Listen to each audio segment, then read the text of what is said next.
എയും ബിയും സഹോദരന്മാരാണ്. എയുടെ അമ്മയാണ് സി, സിയുടെ അച്ഛനാണ് ഡി, ബിയുടെ മകനാണ് ഇ. എങ്കിൽ എയുടെ ആരാണ് ഡി? ഓപ്ഷൻസ്: എ മകൻ, ബി ചെറുമകൻ, സി മുത്തശ്ശൻ, ഡി അമ്മാവൻ. അപ്പോൾ ഇവിടെ ആദ്യം പറഞ്ഞിരിക്കുന്നത് എയും ബിയും സഹോദരന്മാരാണ്. അപ്പോൾ എയും ബിയും സഹോദരന്മാരാണ്, ബ്രദേഴ്സാണ്. അത് നമുക്ക് അങ്ങനെ എഴുതാം. ഇനി എയുടെ അമ്മയാണ് സി. അപ്പോൾ ഇവർ ബ്രദേഴ്സ് ആണെങ്കിൽ ഇവരെ രണ്ടാളുടെയും അമ്മയാണ് C, C mother. Okay. Then സിയുടെ അച്ഛനാണ് ഡി, സിയുടെ അച്ഛനാണ് ഡി, സിയുടെ ഫാദർ. ഓക്കെ. ബിയുടെ മകനാണ് ഇ, ബിയുടെ മകനാണ് ഇ, സണ്ണ.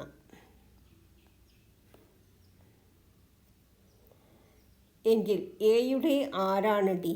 എയുടെ ആരാണ് ഡി? അപ്പോൾ എയുടെ അമ്മയുടെ അച്ഛൻ, അമ്മയുടെ അച്ഛൻ പറയുമ്പോൾ ഗ്രാൻഡ് ഫാദർ, അതായത് മുത്തശ്ശൻ. എയുടെ ആരാണ് ഡി എന്ന് ചോദിച്ചാൽ എയുടെ അമ്മയുടെ അച്ഛൻ, അതായത് മുത്തശ്ശൻ. Answer is option C. Okay. If you like this video, please like, share and subscribe. Thank you.